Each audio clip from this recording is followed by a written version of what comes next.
नमस्कार दोस्तों, आज आपका फिर से स्वागत है हमारे इस YouTube channel the way to IAS में। फ्रेंड्स, जो NCERT का हिस्ट्री का जो हमने 6th क्लास का चैप्टर फिनिश कर लिया है, आज हम शुरू कर रहे हैं इसी NCERT का हिस्ट्री का 7th क्लास का चैप्टर।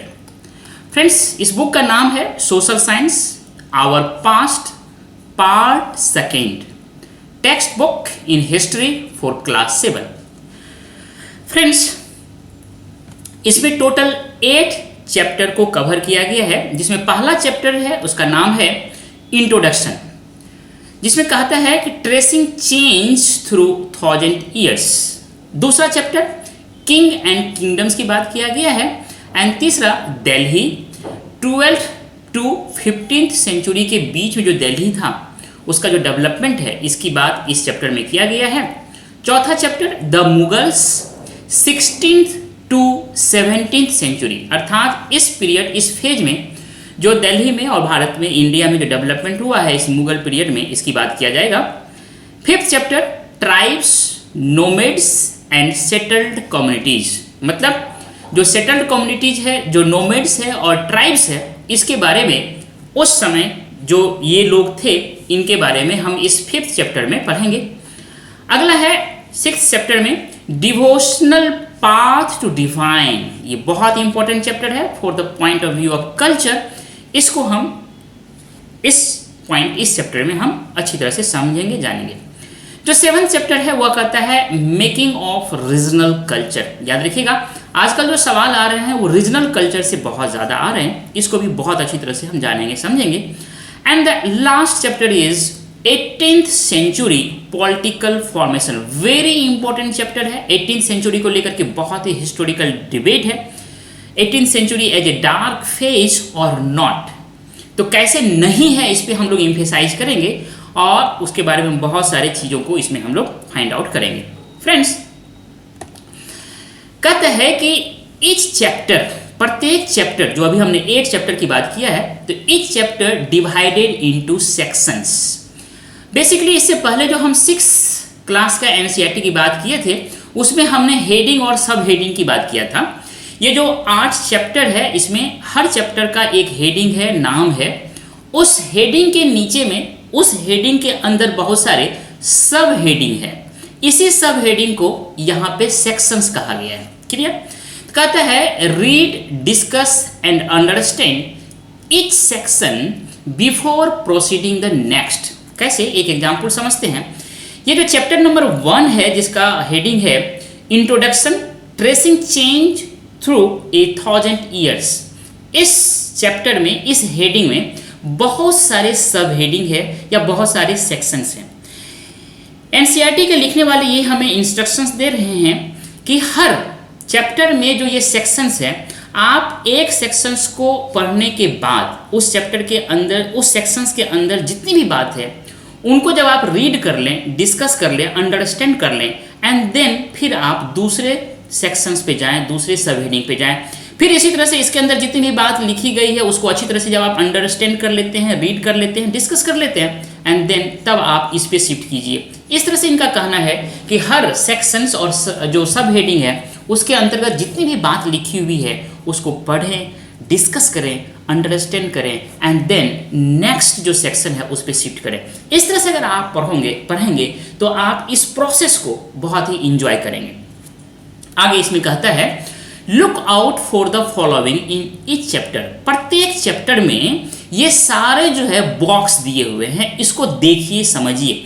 चैप्टर को पढ़ने के साथ साथ हर पेज में इस तरह के जो बॉक्सेस दिए हुए हैं उसको आपको गो थ्रू करना है, उसको अच्छी तरह से देखना है, समझना है, तो आप चैप्टर से रिलेटेड बहुत ही ज़्यादा इंफॉर्मेशन मल्टी डायमेंशन में आप प्राप्त कर सकते हैं और आप इस चैप्टर को, हर चैप्टर को इंजॉय करेंगे। जो पहला कहता है डिफिनेशन बॉक्स होता है। सम चैप्टर्स कंटेन डिफिनेशंस, वहाँ पे कीवर्ड दिए होंगे और उनको डिफाइन किया होगा। जब आप इस तरह से समझेंगे तो आपका कंसेप्चुअल क्लियरिटी बहुत ज़्यादा होगा किसी टर्मिनोलॉजी को लेकर के कि ये होता क्या है। ठीक है। दूसरा कहता है एडिशनल इंफॉर्मेशंस। कहता है many chapters contain boxes with interesting additional informations. ये जो बॉक्स है इसमें बहुत सारे एडिशनल इंफॉर्मेशन दिया गया है। मतलब क्या, जिस चीज से रिलेटेड वह चैप्टर है या जिस चीज से रिलेटेड वह सेक्शन या सब हेडिंग है, उसी चीज से रिलेटेड एडिशनल जो इंफॉर्मेशन दिया जाता है उसकी बात कर रहा है यहाँ पे कि इसको भी हमें पढ़ना चाहिए, समझना चाहिए।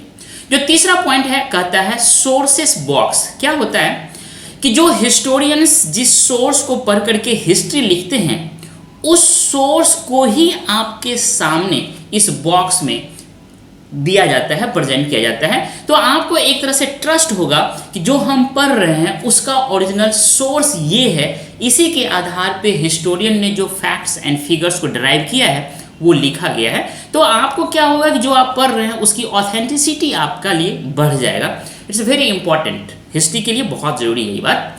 जो चौथा पॉइंट है वो कहता है मैप से रिलेटेड। कहता है look at these and try to locate the place mention in these lessons. कहता है कि जिस लेसन्स जिस चैप्टर को आप पढ़ रहे हैं उसमें बहुत सारे प्लेस की बात किया गया है, साइट्स की बात किया गया है।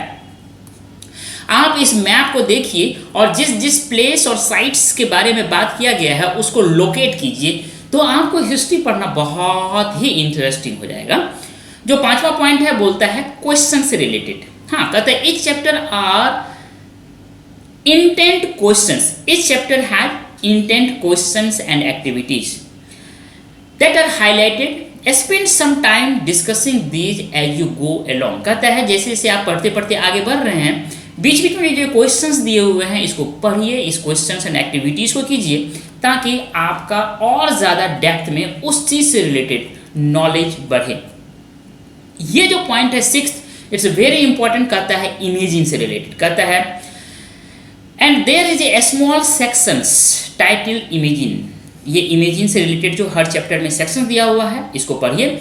This is your chance to go back into the past and figure out what life would have been. कहता है कि ये जो बॉक्स दिया हुआ है इसमें आपके लिए जो कुछ भी इसमें लिखा गया है उसको पढ़ करके उससे रिलेटेड जो बातें पास्ट में हुई है, उस पास्ट इस टाइम के फ्रेम में आप पास्ट में जाइए और फिगर आउट कीजिए कि उस समय के जो लोगों का लाइफ था वह कैसा हो सकता था। इसको इमेजिन करना, it's a very important chapter, very important point.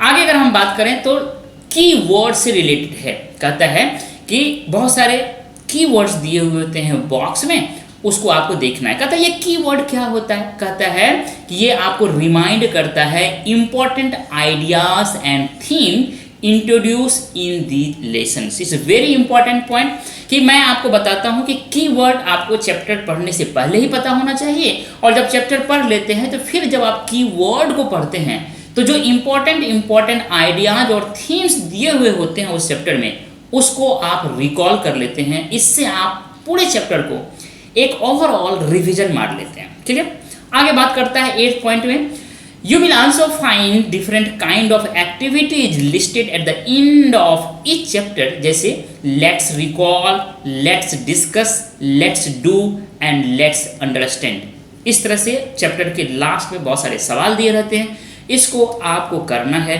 इसको आपको वर्कआउट करना है, तो फिर आपका जितना कुछ चैप्टर में पढ़ा है उस पर बहुत ज़्यादा डेप्थ में नॉलेज होगा। ठीक है, कहता है there is a lot to do.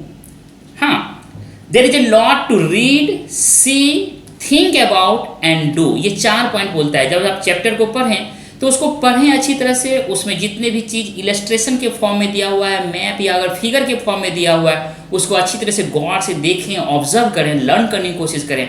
And जो कुछ भी आपने देखा है, समझा है, उसके बारे में और गहराई से सोचने की कोशिश कीजिए, और उसमें कोई एक्टिविटीज़ दिया हुआ है करने के लिए तो उसको कीजिए। अगर आप ऐसा करते हैं तो हम आशा करते हैं कि आप इस एक एक चैप्टर को जो पढ़ेंगे तो इसको एंजॉय करेंगे। ठीक है फ्रेंड्स, तो फ्रेंड्स ये हमने डिस्कस किया।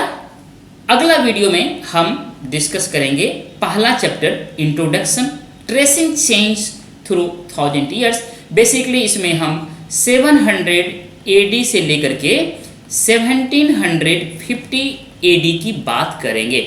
आई होप आप इस चैप्टर को बहुत एंजॉय करेंगे। तो मिलते हैं नेक्स्ट वीडियो में इस चैप्टर के साथ। Thank you dear.